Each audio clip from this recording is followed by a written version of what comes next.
Okay, whānau, Above the Nest podcast, episode 8, and today, special guest, New Zealand Olympian, 780, Kirstin Daly-Taylor. Welcome. Thank you. Okay, let's get straight into the game. A big week for the Hawks. They're on a 4-game away streak, and they knocked the first one down against the Nelson Giants, 96-102 in Nelson, Butchie. Yeah, big win, because it's always hard to win in Nelson. And like I was talking to Kurt earlier, Nelson can be 0-12, and it's still hard to beat them at home. So to get that dub, that's a lot of momentum now, and you got a couple more on the road. Like I said, keep that rolling. Just keep it rolling. I just got 3 words for that Nelson game. The son of Rasmus. There he is. A couple of weeks ago, I had said to him, listen, man, I want to see a 30 bag. Because he's got all the skills, everything. I just sort of sometimes in that offense I see him being a bit passive, and Greedy has to do all the work, and he delivered. Plenty of adversity in that game for the boys to overcome. We'll get into that in our game review, but let's talk about you, Kirstin, straight off the bat. Now, first of all, current assistant coach for the Big Barrel Hawks, part of the coaching setup this year. It's not your first time in that role. Played for the Tall Ferns 15 years, or around 15 years for the Tall Ferns. No. 17 to 31. Here we go, ChatGPT stuffed me out. Yeah, you got stitched up there. I'm just kidding. Something like that. Yep. Captain the Tall Ferns, went to the FIBA World Champs 1994, and you've been to 2 Olympics, 2000 Summer Olympics as a player, 2004, correct, as assistant coach for the Tall Ferns. Yeah. So massive career, obviously head coach here at the Hawks as well in 2015. And I was just saying earlier, a rare position where you've now head coached your older brother. You're now coaching with God help me. Aidan Daly, and shout out Aidan Daly, 18 years in the NZ NBL as a player himself. Won a national under-20s comp as well, so plenty of pedigree there, but you still get to say you're the best basketballer in the family. Easily. Yeah. So maybe let's just start with, how did you get into basketball? How did your journey begin? Well, the truth is, the father of the family, Craig, dad was the New Zealand sprint champ. It's 1970, 71, 72. So that's where Aidan and I get our speed from. Dad was fast as hell. And I was a sprinter. That was my sport. Colgate Games, you name it. But I was at Centennial. I must have been 10 or 11. I'm at Centennial Hall. Stanford University women's university team came out to play the Tall Ferns at Centennial. And I sat there and watch these women from America play with the left hand, pull up jump shots, defend like guys, and I decided I don't want to do track and field anymore, Dad. I want to play basketball. And that's it. There it is. And your family was already involved in basketball at that time? Yeah, a little bit, because, the Daily Dad was, I think, president of the Napier Basketball Association, and Mum ran all the refs, so basically, Aidan would have been 1 or 2. We'd spend 2 or 3 nights at Centennial, and our family sort of ran the leagues. Yeah, so I used to, Dad on the speaker, you'd hear this, Kirstin Marie gets caught 2. The Pink Panthers only have 4 players. Could you please go and, so I'm like, yeah, sweet, Dad. So our life, I don't know anything else, to be fair. Classic grassroots, eh? The Daily name is synonymous with basketball. Certainly, I think New Zealand basketball, but definitely here in the Bay. And to see you guys still involved in basketball now, 50th year anniversary for that side this year. So no doubt we'll get Craig Daly on later on this year to have a chat about that. God, how long's the show? As well. Now, talk to us about being an Olympian, because I think for me, I was thinking about this today. I reckon there's kind of 3 categories of people that all New Zealanders revere to a same standard, and I sort of think there's a QSM or Sir Dame, that acknowledgement. There's being an All Black. whenever you meet an All Black, you're like, wow, you're All Black. And the other one is the Olympian. You know, that generally all New Zealanders, I feel like, go, you know what, respect to all three of those categories. Yeah. And it's a special group, Bushy, because it's only about 1,500 New Zealanders have represented New Zealand at the Olympics. So it's a very, very special group of people. So how was that experience for you? It's in basketball, it's such a massive deal being a basketball Olympian because it's so bloody hard just to qualify. Yeah.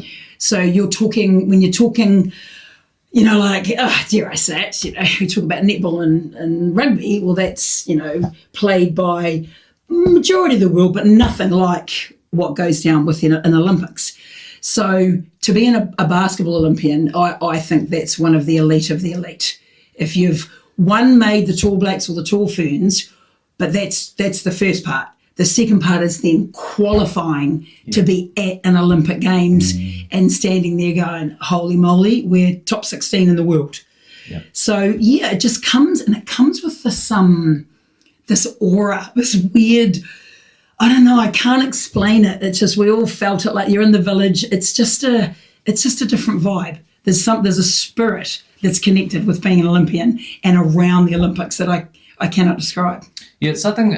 It's a feeling. Being involved with the range of sports, it's something that I definitely hear from all Olympians around. Yeah. And you have to probably be an Olympic to really understand it in that space. But I think, you know, the cool thing for Kiwis is Olympians, you're going out against the world representing an underdog. You know, Kiwis are that underdog thing. And that's like my first, I think when I had to mark Cheryl Swoops, so she would have been earning 2.5 mil playing for the USA. Here's me rocking up science teacher at New Plymouth Girls.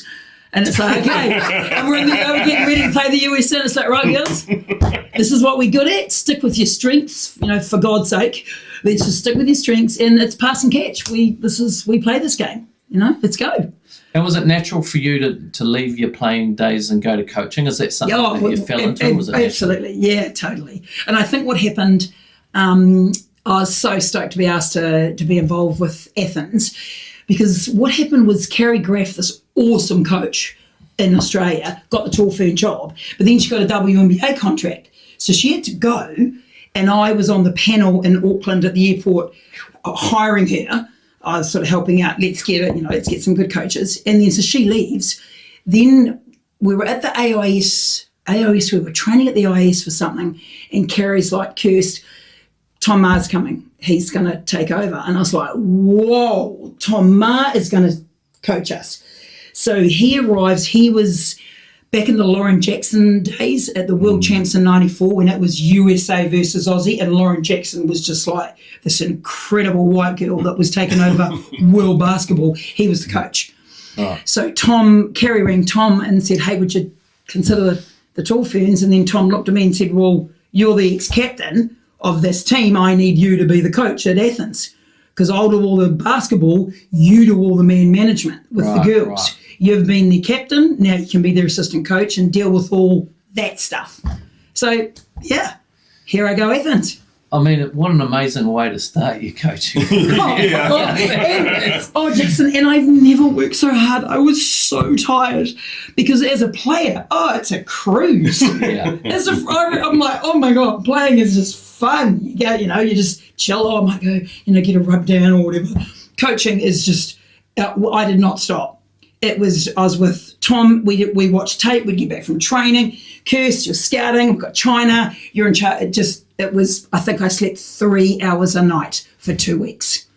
And my baby, Mitchell, was a bubby, so he was actually 6 months back at home. So that was actually quite hard for me. But it was the biggest coaching ride I've ever had. And it's the most successful Tall Fern team ever. We beat China. Megan hit that jump shot.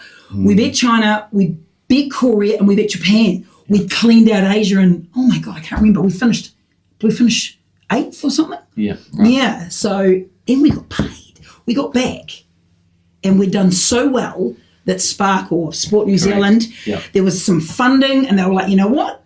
Let the girls have it. So we all got given this nice little bonus of.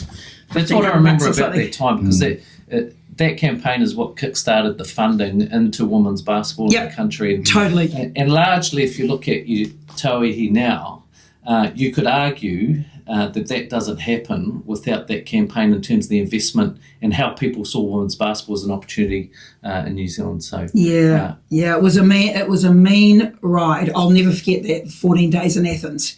Yeah, I've never worked so hard in my entire life. Now, you did come back, you had a stint as head coach of the Hawks, and the part of that that I'm keen to talk about is you were one of the first women in New Zealand to coach in a men's domestic league. And I think, what was that, 2003?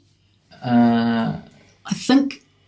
Was it? Yeah, I think it might have been I did three. I've done three stints, so I think that was when Keith Meyer he was meant to do it, couldn't do it, and I was training the boys, and Paulie and Polder just went, nah, just stick with Kirst. Just do it. Let's just go with Kirst. Yeah. So that's kind of how it happened. So do you think, if you look back at that period of time and then you came back 2015, do you think New Zealand was ready for women to be coaching in a men's domestic league? Like how were you viewed? Absolutely.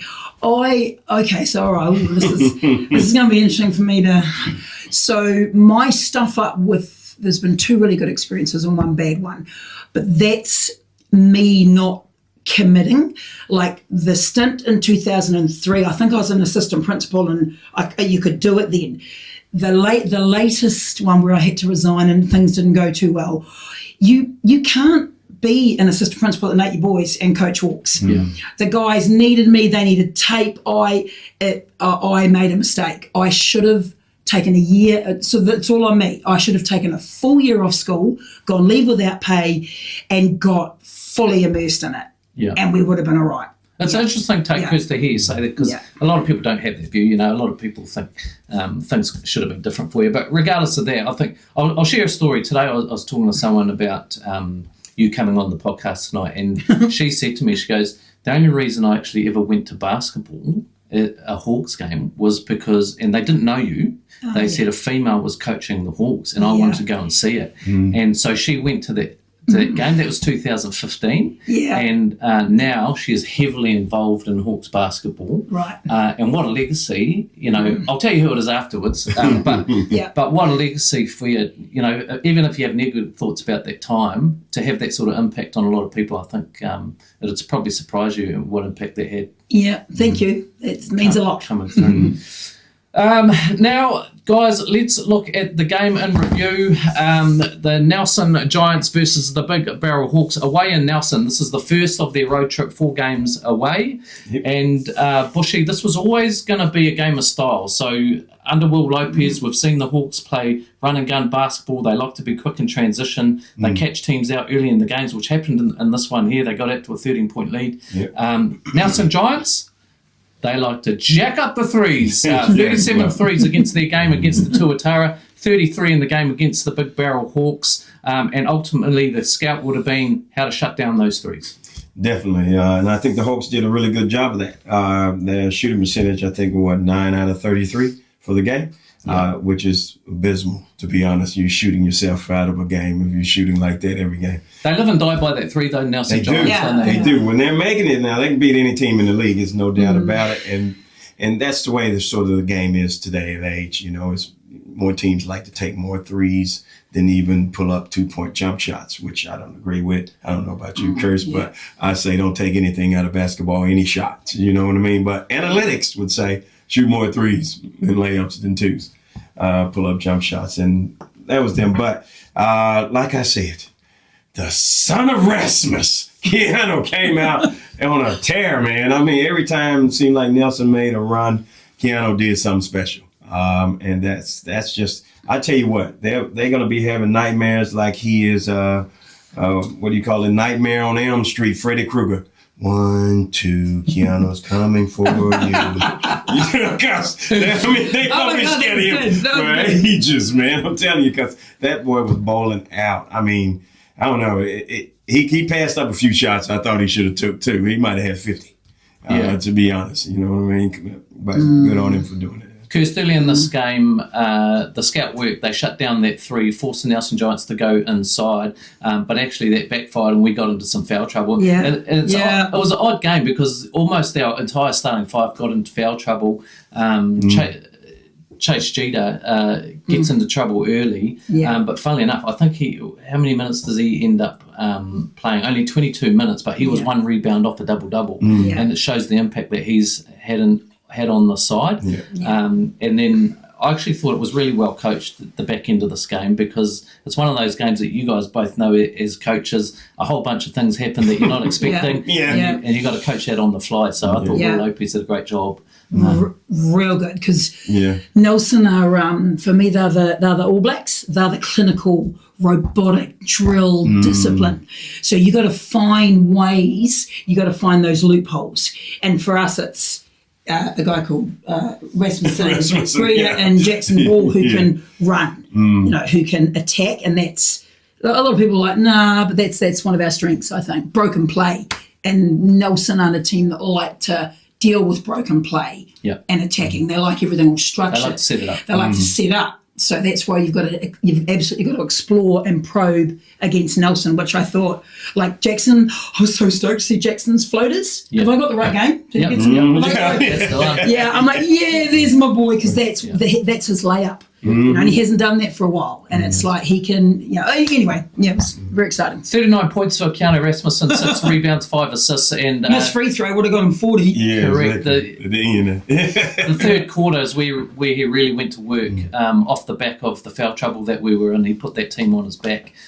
Really pleased for him, because I'm not sure if he's a free agent for next year, Aussie NBL, as far as I know. So I think there should be some teams ringing around. I'm thinking Brisbane Bullets, Cairns Taipans should be ringing him ASAP to lock him in. Jackson Ball, 21.7 rebounds, 4 assists. He continues to grow, Jackson, just in terms of his confidence around the ring.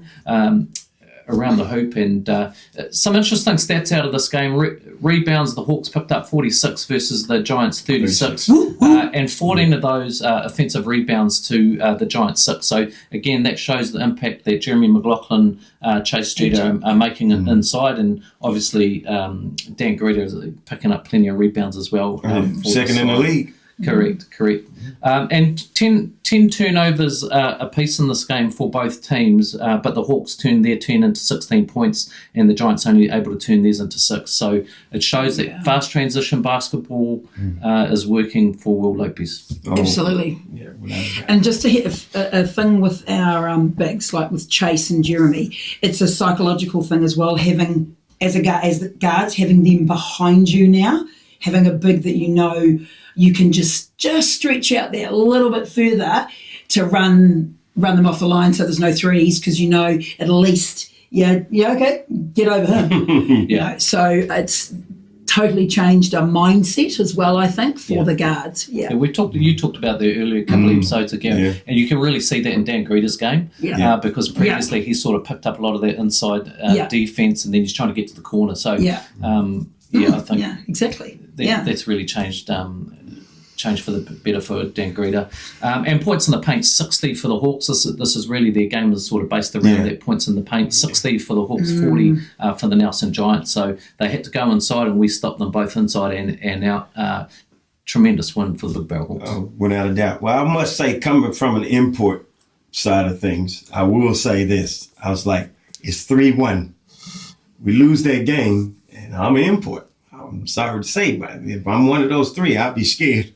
I ain't gonna lie to you. I would be kind of scared. I'd be like, oh, wait a minute, hold on. I had to target those games. When I was in port, you target them games. You make sure you make a statement that you can't lose those games. Yeah, correct. You can't lose them. Nice, I like that. You can't. If you're an import, that's the way you should be thinking. Yeah, I like that. Step up or... step up or step on. I like it. Yeah. And the boys proved, hey, solidify themselves, which is great. That's what you need to do.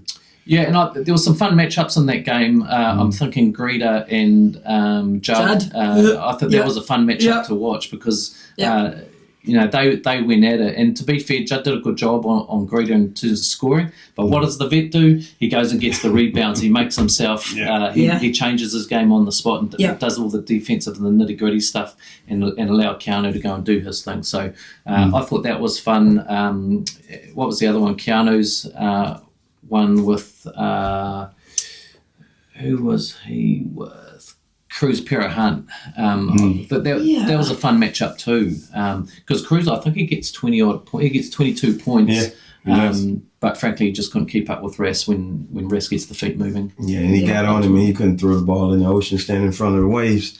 He was off. He was off, and that's due to the defense. To be honest, it took him out of his game. Because Cruz has been tearing it up. To be honest, he's been having an All-Star 5 type season. To be honest with Nelson. And when you're a guard and you have to keep up with the pace of someone like Keanu, but then you need to score and your legs are just a little bit tired. You can't quite shoot those threes. It's all cumulative. And that's where we have to run, even sometimes when we don't convert. It doesn't matter.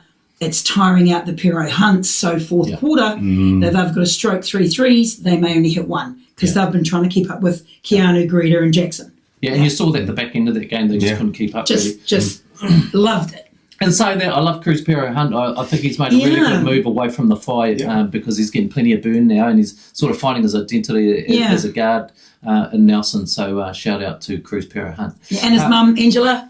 He's playing good. He's playing good, Mum. Now, let's just quickly touch on Rapid. Obviously, we didn't see the game because of a scheduling error on Sky, but 36-46. And we're actually in this game right towards the end, and then a couple of threes caught us out and we just couldn't get it back. But I will say, Bushy, is our points differential still over 100 despite that game, and largely early in the season it was off the back of the work that the boys have done rapidly, keeping us in it. And we're just about to look at the standings for the league, and I think what you'll see is that points differential is going to be very important for the Big Barrel Hawks going forward. Oh, without a doubt. And I was talking to producer Kara, the Cobra, earlier, and he said, that Big E, Israel, played really well. Almost had a double-double in that game. So 14 points in around 8 rebounds, I think he was telling me, which is good to see. Maybe we need a couple more of those boys to get 14 points, and it might have been a different story. But Rapid League team's been doing good. They've been, like I said, holding it down. And I think Chase Jeter talked about that last time on the podcast about how the young fellas are coming up and actually leading some of the old guys as well. Yeah, breakout season for Ezra Eagle, to be frank, just the way that he's gone from game to game ultimately, and just his confidence in knowing his bag, I think is what it is for Ezra, isn't it? He exactly that. He stays in his lane, does stuff exceptionally well. But that's what, when you're local, that's what you got to do. You got to pick what you're good at and make sure you're exceptional at it, so that the coach can trust it and rely on it. And he is just exactly what you're saying. Yeah, he's doing classic. That job. Yeah. Okay, team, let's look at the standings now in the South NBL. There we go. After 7 games for the Hawks, we go into 9th place. And the important thing about this one, guys, is the 3 teams above us, we have a better points differential than all of those. So if they lose their next game and we win, we literally go into 6th place. So that's how fast this league can change. And if you're a fan, that's exciting, because what you're seeing is our team grow game to game, facing a little bit of adversity. And the fact that they've stuck together, Will and the coaching staff have kept this crew together through that adversity, and I think we're going to start seeing some of the results of that come through. The chemistry is incredible. The chemistry amongst the guys it's real good. Even when we were another loss. Will was just it's about playing the right way, and it will come. He talked about it. So exactly what you just said. Yeah, win another game, boomba. We're up there. I've been really impressed with Will Lopez. I mean, he's a calm guy. He's I've sat next to the bench a few times now, and he's calm and level-headed. He's never too high, he's never too low, and very technical coach, Kirstin. Often during those games, I'm hearing him talk to the assistants. He's sharing what his thinking is. He's getting feedback straight away, and then he's applying it into the game. So he's not coaching on emotion. No. It's something that I've been very impressed with, and no doubt when you're in the playing group, that rubs off on you. without a doubt. When I joined and I was sort of just feeling it out, wow, he just impressed me. Just the ability to basketball IQ high, but people management high. You don't normally get both. Yeah. Normally it's sort of one or the other. Will's a bit of a package. I think he can be a bit tougher on them. That's why you're there. Sometimes, That's why you're there. sometimes at training I think he's a little bit soft, and I think, no, get their ass on the line. They're second this. But yeah, he's legit. He is legit. Bushy, any surprise packages in those standings for you? Well, I can say that I was hearing Rob Lowe on the commentary the other day saying, they asked him who his hardest competition was. He said the Rams. Unfortunately, he was wrong because there's the Sharks. Yeah, correct. The Sharks have made a name for themselves. They got all their imports come in and all their boys and their whole team now. They're making a push for this, man. You better watch out for him, too, because Sam Timmons is playing like an MVP. Yeah, he's playing really well. So that was the big game this week with Sharks-Rams. Sharks get it done. And it's Asbury, I think, the way that they centre that team around Caleb Asbury, and he's doing a fantastic job. Sam Timmons under the hoop. Again, he's just a player that's really found his bag in the last sort of 2 or 3 years. And he goes to it, and they're delivering nice chemistry down there as well. Definitely. They do have that chemistry because they've been together for a couple of years now, including the imports. So they have that, and that's why when they lost their first few games and the coach didn't panic, you didn't see any panic there because, they'll mesh that in and quickly because Boone, isn't Boone coming off the bench? Import coming off the bench. I think he's coming off the bench, man, averaging 20. I mean, he's pulling a Vodanovich, basically. He's a starter, but he's coming off the bench. So they're doing really well. They're on a tear right now. The Rams will always be in there. We talked about that earlier, and I know they'll always be in it to win it. Saints will too. Tuatara, all those teams up at the top right now are playing some of the best basketball in the league, and they should be up there at the top. It's a long season, though. We're only 7 games in, 9 games the most for the Sharks, but still a long way to go. And we found this out last year. It's a long season, and those games at the end really matter. So there's plenty of time for the Hawks to make a move up this leaderboard. For me, Nuggets, who've hung around the top, on a bit of a slide at the moment. 3 losses, but all back to back. So interesting to see where they land. They've got a game that's predicated on some free ball, and at the moment, I think they're the only team worse at shooting threes in the league than us. So it's going to be interesting to see how they change their game plan around that. But other than that, the Jets are a surprise package for me, being this slow with the quality of staff that they had coming into this season. Although Corey Webster gets on the court and he made a difference automatically for them. It's just if they can gel, if they can get that team to gel the way they should, because on paper it's a strong team. I mean, to be honest, C-Webb coming back is huge. I mean, that's huge for them. I don't care what if he's 80%, he's still 15 and 9 assists. You know what I mean? On average. So that's a great game for most people. You know what I mean? His standards are just a little bit higher, just being out there. But it's their defense, too. Yeah. If they decide to play a little defense, you might see a few more extra wins in a row for them because they can score. And they've got Ty Webster waiting in the wings as well. Yeah, right. Is it right? Ty's sitting there, too. Exactly. And he's waiting to play. So, come on. 2 Webster boys out there. It's not enough basketballs. Yep. Yeah, with Sand as well. You want him. You want Sand getting the ball too. So it's going to be interesting dynamic. Let's have a look at the league leaders after 9 games of the Sal's NBL. This is brought to us by Kings Union, the official barbers of the Big Barrel Hawks. Now let's start with their average points. Elijah Pepper from the Saints, 27 points per game, Bushy. And getting it done. Hey, he is deceptively quick, man. For a guy that looked like he bulky and not too fast, he is quick, man, off the dribble and everything. It's surprising me a little bit, but not surprising me with the point scoring because I knew he could score points. I mean, he was averaging almost 50 in the NBL 1. Come on. You're going to get some points out, but the way he's getting his points and also assists at the same time is massive. Yes, you would think at 27 points a game he's taken all the ball, but he's actually getting six assists a game as well. High IQ player, and correct. The Saints are doing a good job picking him up this year.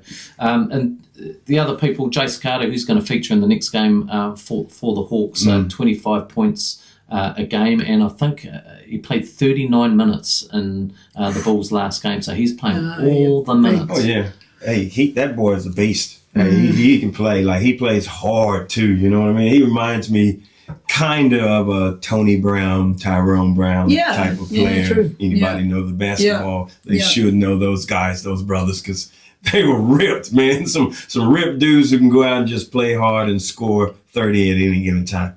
And he's been playing like that too. So, and with that energy he's been playing with. Dan Greta, Keanu Rasmussen, 22 points a game after their 7 games. That's impressive stats. We kind of expected that probably from both of them, to be fair, but the fact that they're doing it so consistently is a real credit to those two boys. Oh, without a doubt. I mean, the son of Rasmussen, DG, because he's damn good. He's next level. Though, when I watched him play, what was he, 2 years ago?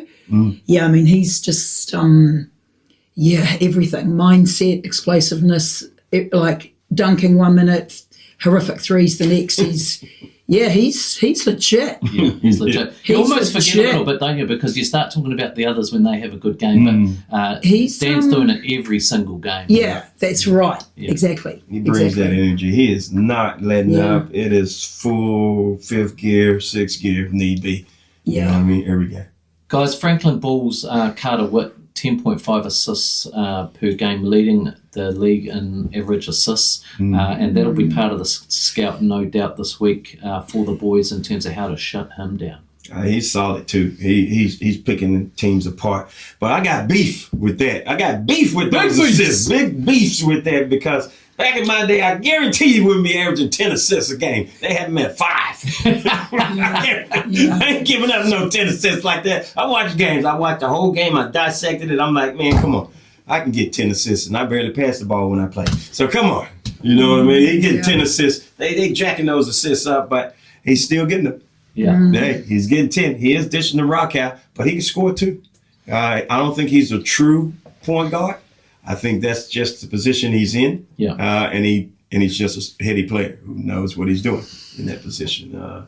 And luckily he got some weapons around him. That Boyd, that boy can play too, you know, and Chase Carter. You got men out there that just can score. So that helps when you got someone who put it in the hole. The other two names at the top of that list, Taylor Britt will be no surprise, nearly 8 assists per game for the Rams. But the one that does surprise me is Kalen Davidson, moved from Taranaki Airs, gone to Wellington Saints. And that's probably not his original game. You know, normally he's the one getting the ball at the end of those assists, and he's gone to Wellington and he's sending people up 8.3 assists per game. His game has blossomed much each year, and his passing has especially. Because I watched the last game they played, and he's just picking teams apart. He's looking for that man cutter. He's reading the game like a veteran player, basically a move ahead, where that person's going to be. Then he's passing the ball, and that's how you get them a success, man. And he started doing that and making those passes. Well, he'll get open for his alley-oops and Showtime dunks. Then, you know, and that's what's been happening. I think he's moved. The understanding of the game has gone to another level for him after, playing with some better players, and actually, I mean, he's an athlete, so therefore he can break shit down. Yeah. And so he's worked out, my first step, man, if guys don't stick with me, I can draw and pitch. Yeah. So it's it's good to watch him morph into there's a number of players really benefiting for their time with the Breakers. Even if they're not getting a lot of burn game time, just it's the training. Honestly, training, it's that he is training and learning how to go to that next level. So it feels like he's been around for 10 years or something, but he's only 20. It's about 17. He has been, because he's been dunking on Napier Boys for a million years. So I think he's only 22. Something. Been around since about 16, 17. Yeah. Totally. Okay, rebounds team, and this is critical in this league, as we found in the Nelson Giants game. Sam Timmins, we've talked about him having a amazing start to the season, 11.7 rebounds per game. Dan Greedus in second place in the league, 10.7. That just shows the work that he's doing, and he's able to create both on offense and defense to rack up those sort of stats. Jamal Poplar Jr., we have talked about him. He's had a great start to the season. He's a player I really like to watch. He's got a bit of showtime about him, but he doesn't mind doing the tough stuff as well. And in the steals, Elijah Pepper, 3.3 steals a game. Oh man, he's a thief. He's like I said, he's anticipator. He can read. He's a bloody Aussie. He can read. It's what they do well. They underestimate his quickness. People underestimate his quickness, man. I'm telling you, that dude fast, man. You watch a video of him, man. He's pretty quick for a guy his size, bulky like that. Like that. He's quick, man. Yeah. Okay, team. Let's go. Wait. So shout out to Greeter. So I think, like his rebound, he loves to run, right? So how do you run? Go freaking rebound the ball, and everyone. I'm stoked to watch the guys adjust to that. And let's go. We're on the fly. So good on him. It's part of his identity. It's part of his game now, isn't it? It is. He's going to go and get that ball. He is going to go get it, and let's go. Everyone coming with me? Let's go. Yeah. Well, majority of the best rebounders I've ever seen is they outwork the other players. They ain't necessarily got to be the highest leapers or at most athletic people on the court. You have to work hard to get those rebounds. Totally agree. You got to want to do it. That's effort plays. Greeter doesn't know. He's at 100%. He doesn't know what playing at 85 is. He don't even know what playing 95 is because he's always over 100. Yeah. I think Keanu talked about it when we had him on here. I said, "How do you keep up with him?" He goes, "Well, you just get down there and try and give him a window." You just do. You just join him. Yeah. All right, team, let's go into the game preview for our next game. We're obviously one game in on our 4-game away streak, which is Giant Bulls, Saints and Phi. We play the Franklin Bulls this Saturday, 23rd of May at 4 p.m. Currently, Bulls in 6th place, guys. 8 games played, 3 wins, 5 losses. They're coming off a loss to the Jets and the Saints.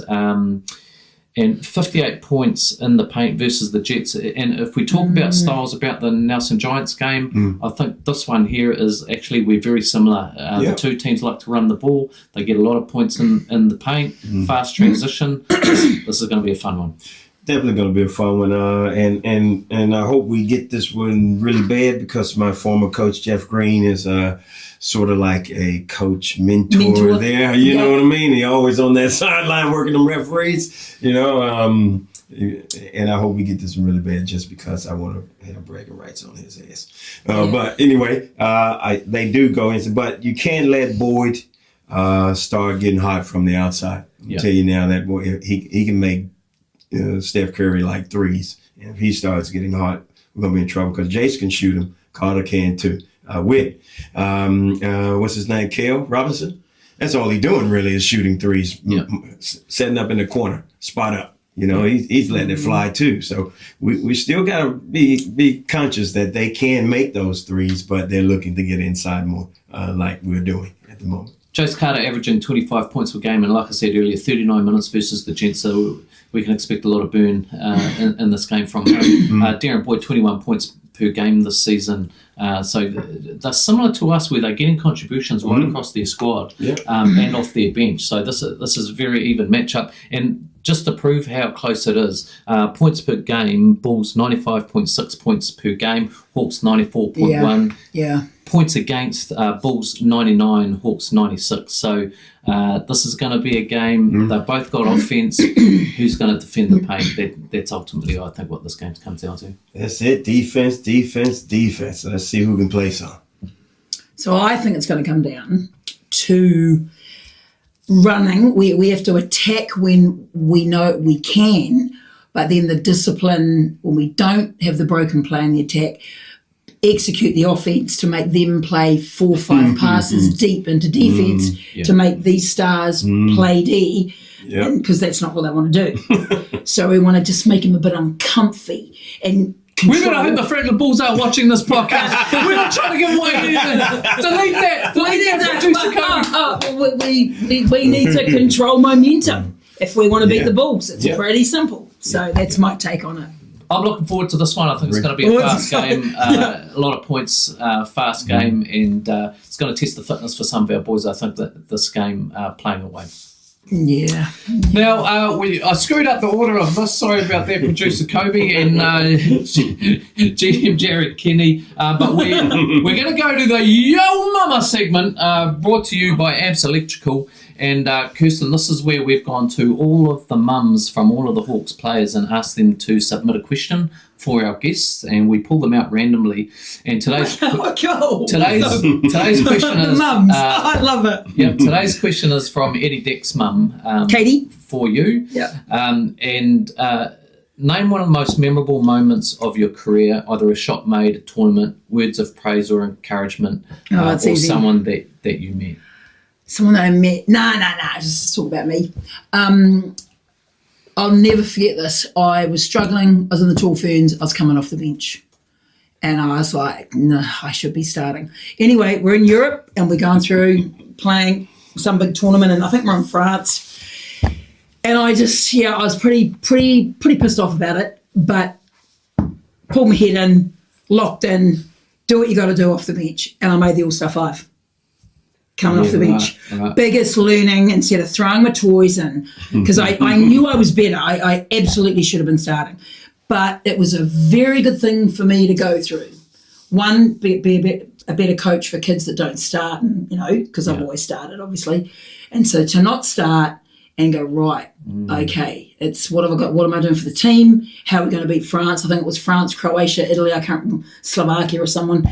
And there's one trophy in my house that's up on a shelf, and it's that one. Wow, that's cool. That's an important lesson, Bushy, for young players, because I think young players always feel that at some point. Even Chase Jeddah played G League, but he talked about he's filled all of the roles. He's played six-man, he's played no game, he's sat at the end of the bench, he's been a star player, and actually how you change your mindset to cope with that. Yeah, I had to change my mindset pretty quick. Yeah. It's a great one. Now, quick chat about Maz. Maz Taylor is your boy. My little cutie. Now, he's one of the 5 Hawks players from last year that have gone overseas. So he's at Utah Prep at the moment. He is. And I saw a nice little clip of him the other day, and I could just see the maturity in him from that clip from just even a year ago. Praise the Lord! And he was. Did I say that? I don't know if you know the clip I'm talking about, but the one where he's talking about the coaches have really helped me, and I was just a white boy shooter, and I've come here and they've taught me how to do this. That's exactly why That's exactly why he went. Yeah. So he's hopefully home in. Fingers crossed, he's home in 10 days, but. Sorry, Maz, I'm just going to tell everyone. But he's got some exams. He's got to pass some exams on the 21st of May. So if he does that, then he'll come home and then go back. Yep. If he doesn't, he may have to stay a little bit longer to redo them. Yeah. So the places that are looking, he's got to get some grades up. Well, I played Thursday night league in a game, and I got a fast break, which is not really what you want when you're 47. A hamstring puller. I heard Maz Taylor running behind me. He dropped the shoulder on me. Did he? Somehow I got called for the foul, and she was an NBL referee at this point. Favoritism. Maz just looked at me, smiled, and walked off. It was my you little bastard. Totally. So that was my introduction to Maz Taylor, but we're really proud of him because anyone that's part of our Hawk setup. I think. Absolutely. And one of the questions we've been talking about is what role do NBL franchises have in developing that talent, because if you look across the league, not all of them do. No, but we're different. We're different. We're different. Yeah. Hawks is different. We're different. Yeah. And it's that's why it's a privilege and a pleasure to be involved in a club like this. And so it helps when someone like Jared Kenny has the same philosophy. Yeah. But we have a responsibility to our young men. Yeah. And some will come through, some won't. But we just have to make sure they're a priority.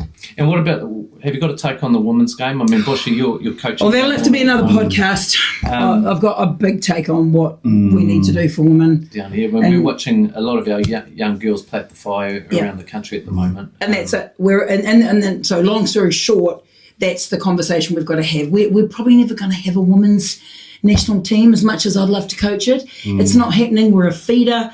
I want to start under 10, under 12, under 14, get that going. And I'd love Hawks to do elite stuff. They take care of high performance. Basketball Hawke's Bay take care of the masses, and maybe me and your son are kind of the in between, you know. So I've got some big plans for girls in Hawke's Bay over the next few years now that I'm no longer at Napier Boys. It's time I focus on women. That's great to hear. Now, Bushy, moment of the week brought to us by Streetwise Coffee, official coffee suppliers for the Big Barrel Hawks. What's your moment of the week? Well, first of all, that the Hawks got the win. Now that's a moment. Yeah. But the other one is Kobe Gosley. His model time when the camera came into the huddle, he was glued on that camera the whole time. Gave us that GQ look, that vibe, you know. Oh man, I thought that was classic, man. Costa, Kobe. little Kobe. Yeah, little Kobe. The white mamba is what I'm calling him. He was staring the camera down. Oh, he was staring that camera down. He was making love to that camera, man. It was GQ. Sorry, Kobe. It was GQ to the max, man. I thought that was hilarious. Man. Good on him, though. He said, you know, he was just trying to send a message to the rest of the team. You know what I mean? Like, hey, you come and get some of this, you know. That speaks to the playfulness that Chase spoke about last week. It's just that youthful enthusiasm that's coming out of the side is actually keeping them fresh. And it's the young guys that are setting the tone for this team, not necessarily the imports, which is actually what you kind of really want, isn't it? Definitely, man. Yeah, they're fun. They're a fun group. I like being around them. Do you have a moment of the week? Do you want to contribute? Do you have a moment of the week? What's that? You want to contribute to? Anything that happened this week that you want to share? Yeah. A moment. You mean with I haven't seen the guys. You mean with the boys? A moment of the week. No. That's all right. I'll do mine. I haven't. I've got two. I can't go past Keanu Rasmussen, 39 points. Massive moment for Keanu. His absolute personal best in the Sales NBL. And I think this just shows as well that, you know, this league here sets you up. If you're a young guy who's hungry coming into the league, he's looking for a contract in the Aussie NBL next year. He's doing all he can right now for the Hawks to get that. I've got nothing but hope for the man. So shout out the son of Rasmus. And I do have another one too, Bushy. Which is another one. Good. You make up for me not having one. It's a bit of a fun one, which was Dan Greeder. Obviously playing in Nelson is his old team. There's a couple of Nelson Giants fans that dressed up like Dan Greeder and sat right next to the bench and mid-game went up to him to shake his hand. And that just shows the power of Dan Greeder, I think, you know, to move away from a team. He's still a bit of a cult hero down there. I love seeing that. He's a character. Cool. He's a top bloke. Yeah, definitely. DG. Yep. Now, it was your birthday this week, so that could be your sorry, I should have said that. That was my birthday. Your moment of the week. I tried to set you up. 57. Yeah. Oh my gosh, how did that happen? How old are you? How old are you? Are you older than me? 41. Are you older than me or are you younger? 57. I'm younger. Oh. I'm always younger, even if I'm older. Yeah, right. Okay, team, let's wrap this one up. This one's been one for the nerds, talking about basketball. We've got 3 games away, Bulls, Saints, and 5. Big Barrel Hawks versus Nelson Giants is the next home game, Thursday, 4th of June, at Rodney Green Arena, 6 p.m. Rapid, 7 p.m. Sales NBL. Get your tickets at hawks.flickit.co.nz. We out. Peace. Peace. Appreciate it. Thank you. Wow, you're good.